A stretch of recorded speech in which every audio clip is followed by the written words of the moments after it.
Hi teachers, and welcome back to the channel. If you have ever taught English online, you know that students can ask all sorts of questions. Some you'll hear almost every day, and some that completely take you aback and surprise you. In today's video, I'm breaking down the top 10 questions students ask in online English classes. Plus, I'll share how you can answer them in a way that builds trust and confidence with your students. By the end of this video, you'll feel more prepared and less caught off guard. Let's dive in. Number one question that I get asked a lot is, how do I improve my English fast? This is the golden question. Students want to know the fastest shortcut. But the truth is, there's no magic formula. But there are smart strategies that you can use. A sample answer that you could use is, the fastest way to improve is by practicing every single day, even for just 10 to 15 minutes. Read out loud, think in English, and use English outside of the lesson or outside of the classroom. Small daily habits beat one long study session a week. So a tip you could recommend that students keep a short daily journal in English. This keeps them practicing between lessons. Okay, number two question. I think you get asked this a lot, and that's, can you correct all of my mistakes?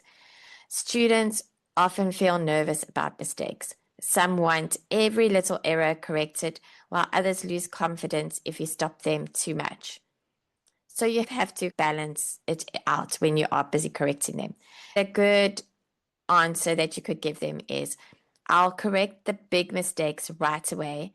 And for smaller ones, I'll write them in the chat so that we can review them together at the end. What I often do is let them finish a paragraph and then go back and correct all of the mistakes that they have made. If it's just little mistakes, if it's a big mistake, I'll stop them where it is and correct it at that time. Let's look at a tip for that. Before your first lesson, ask, do you want me to correct everything as we go? Or do you want to just focus on the most important mistakes? This shows that you are really professional, and it can get the feel of how they feel and what they want you to do. And it also depends whether you are talking to an adult or whether it is a child that you're busy talking to. Okay, number three.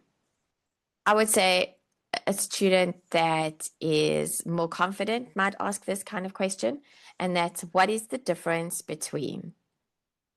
English is full of confusing parts, like say versus tell, at versus in, do versus make. Students love asking these kind of questions. What is the difference between these? I also get asked all the time, what's the difference between maybe something that's spelled the British way and something that is spelled the American way? And what is the difference between it? A sample explanation could be, we use say when we don't mention who we're talking to, like she said hello, but we use tell when we do, like she told me hello. A tip, keep a running list of these tricky pairs and explain them with examples, not just definitions. Students remember examples better, so it's always good to give an example.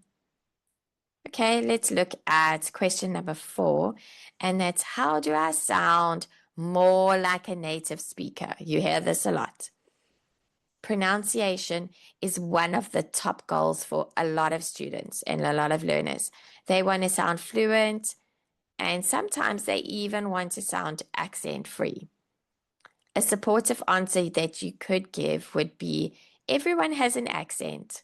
That's part of your identity. The key is clarity, not perfection. But we can work on rhythm, stress, intonation to make you easier to understand.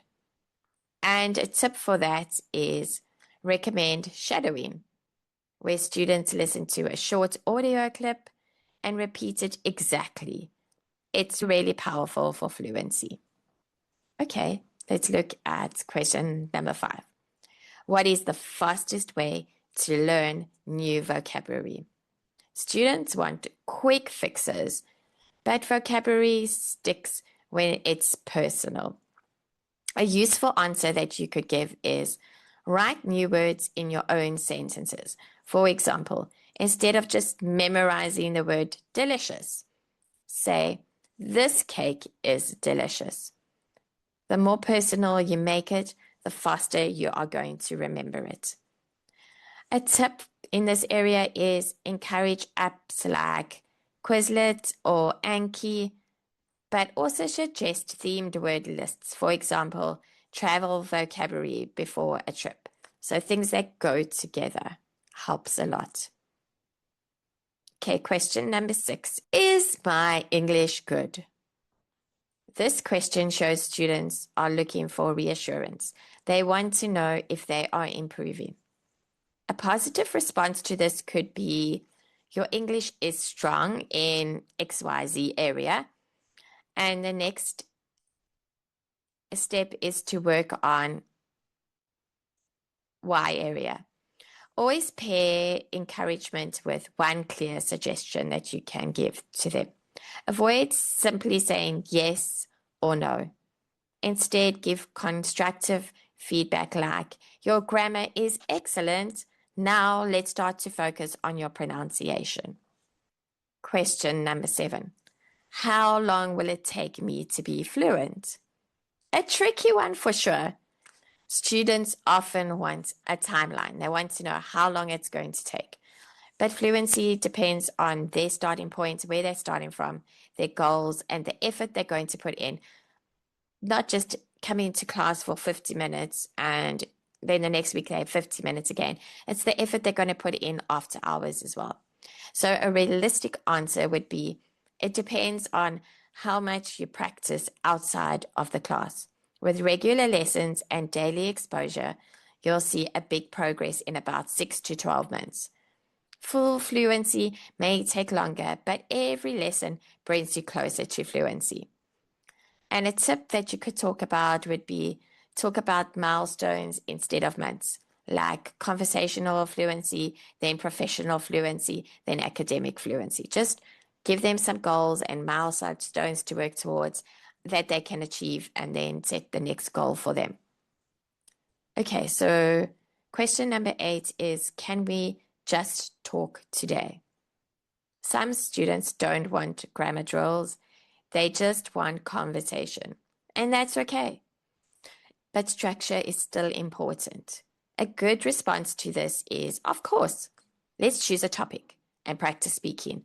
I'll ask questions and take notes so I can give you feedback at the end. A tip is keep a bank of discussion topics ready, like travel, hobbies, news stories.